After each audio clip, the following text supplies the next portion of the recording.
स्वागत है आपका एक बार फिर देश दुनिया मिडिल ईस्ट और इस्लामी जगत की खास खबरों के लिए। आप देख रहे हैं विलायत न्यूज़। खबरों को शुरू करने से पहले आपसे रिक्वेस्ट है कि चैनल को सब्सक्राइब ज़रूर करें, शेयर करें और नए अपडेट्स पाने के लिए बेल आइकन को प्रेस कर दें।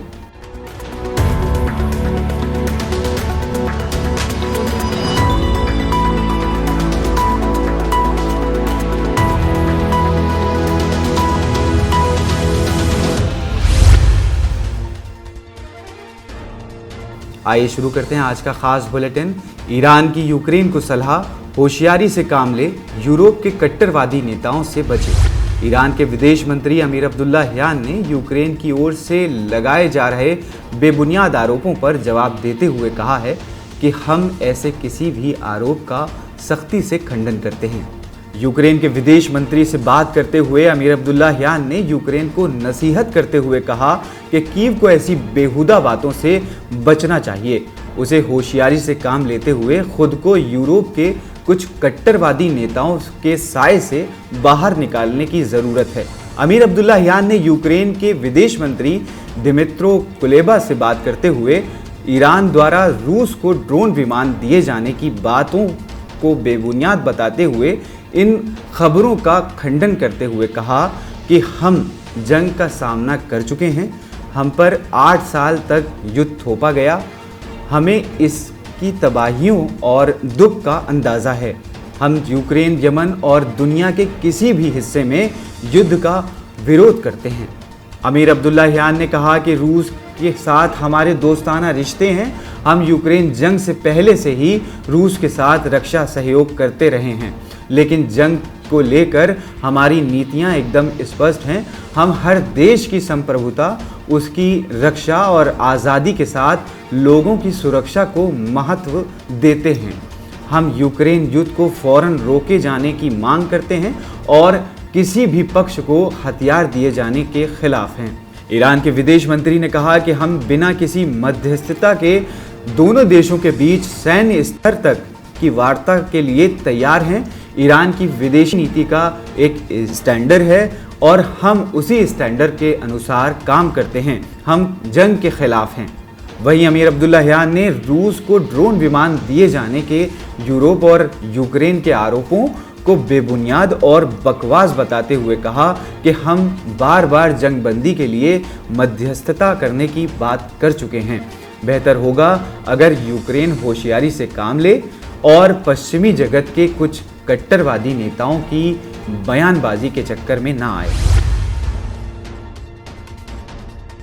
आइए अब बढ़ते हैं अपनी अगली खबर की तरफ। सऊदी अरब ने यमन के 20 से अधिक मछुआरों का अपहरण किया। यमन के खिलाफ सऊदी अरब की बर्बरता के साथ साथ आम नागरिकों पर भी आले सऊद के बर्बर हमले और हैवानियत को लगातार 7 साल से अधिक हो चुके हैं। रिहायशी इलाकों से लेकर स्कूल, अस्पताल, शादी समारोह, शोक सभा और शव यात्रा तक सऊदी बमबारी से महफूज नहीं है। ताज़ा मामला यमन के 20 से अधिक मछुआरों के अपहरण का है। सऊदी अरब गठबंधन यमन के 20 से अधिक मछुआरों को किडनैप करते हुए नामालूम स्थान पर ले गया है। यमन के मत्स्य पालन मंत्रालय ने खबर देते हुए कहा है कि सऊदी सेना और उसके सहयोगी आतंकियों ने यमन के 20 से अधिक मछुआरों को किडनैप कर लिया है। यमन की फिशरीज मिनिस्ट्री ने कहा है कि सऊदी आतंकियों ने रमीदी शहर के बहीस से इन मछुआरों का अपहरण करते हुए उन्हें नामालूम स्थान पर ले जाकर बंदी बना लिया है। फिशरीज मिनिस्ट्री ने अंतर्राष्ट्रीय समुदाय और संस्थाओं से अपील करते हुए कहा है कि वो सऊदी अरब की वर्षों से चली आ रही मनमानी और अपराधों के प्रति अपनी चुप्पी तोड़ें और अपनी जिम्मेदारी निभाएं। बता दें कि सऊदी अरब की ये हरकत उस समय सामने आई जब हाल ही में यमन के विदेश मंत्रालय ने बयान जारी करते हुए कहा था कि यमन सेना की ओर से यमन की धन संपदा को लूटने वाले देशों के खिलाफ चेतावनी के रूप में की जा गई कार्रवाई में कोई जानी और माली नुकसान नहीं हुआ है। हमारे इन हमलों में किसी बुनियादी ढांचे को भी निशाना नहीं बनाया गया है। यमन की संपदा की लूट जारी रही तो हम इससे खतरनाक और विध्वंसक कार्रवाई करने में सक्षम हैं। यमन ने सऊदी अतिक्रमणकारी गठबंधन को खबरदार करते हुए कहा था कि वो यमन की दौलत को लूटना बंद करे। हम यमन के किसी भी हिस्से और बंदरगाह से देश की दौलत को बाहर जाने नहीं देंगे।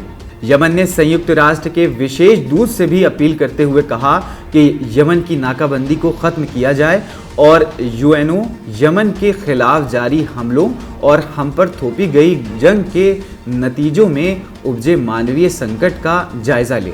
यमन सरकार ने सुरक्षा परिषद से भी अपील करते हुए कहा कि वो अपनी जिम्मेदारियों को निभाए और अब इससे ज़्यादा मौका न दे कि उसे कुछ प्रभावशाली देशों के लिए ही काम करने वाली काउंसिल के रूप में देखा जाए।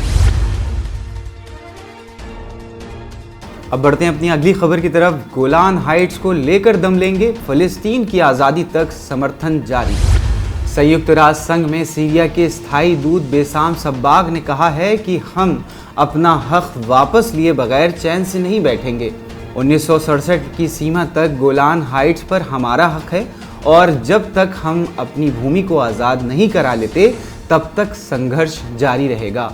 गोलान हाइट्स को लेकर सीरिया के स्थायी दूत ने कहा है कि गोलान हाइट्स को लेकर एक तयशुदा हकीकत है और वो ये है कि ये सीरिया का हिस्सा है और इस पर कोई बात हो सकती है, ना ही हम अपने हक से पीछे हटने वाले हैं। बता दें कि गोलान हाइट्स दक्षिणी पश्चिमी सीरिया में स्थित एक पहाड़ी इलाका है। ये इलाका राजनीतिक और रणनीतिक रूप से खासा अहम है।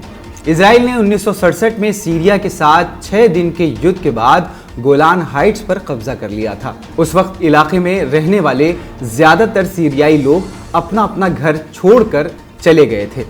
सीरिया ने 1973 में हुए मध्य पूर्व युद्ध के दौरान गोलान हाइट्स को दोबारा हासिल करने की कोशिश की, लेकिन युद्ध में इजराइल को भारी नुकसान पहुंचाने के बावजूद सीरिया ऐसा करने में नाकाम रहा।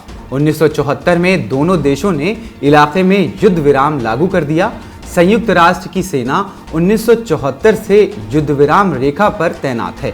वहीं फिलिस्तीन के बारे में बात करते हुए सीरिया के दूत ने कहा कि इस मामले में हमारा रुख एकदम साफ है, उसमें कोई बदलाव संभव नहीं है।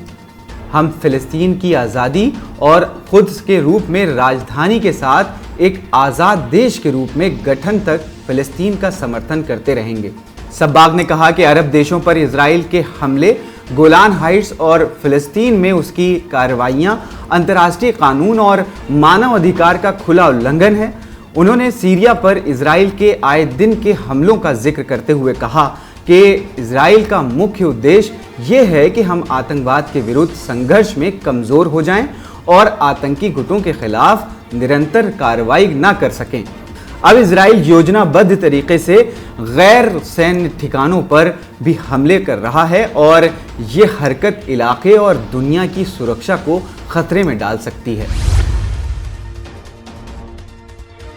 बढ़ते हैं अब अपनी अगली खबर की तरफ। ईरान की छुटपुट घटनाओं को बढ़ा चढ़ाकर दिखा रहा है पश्चिमी मीडिया।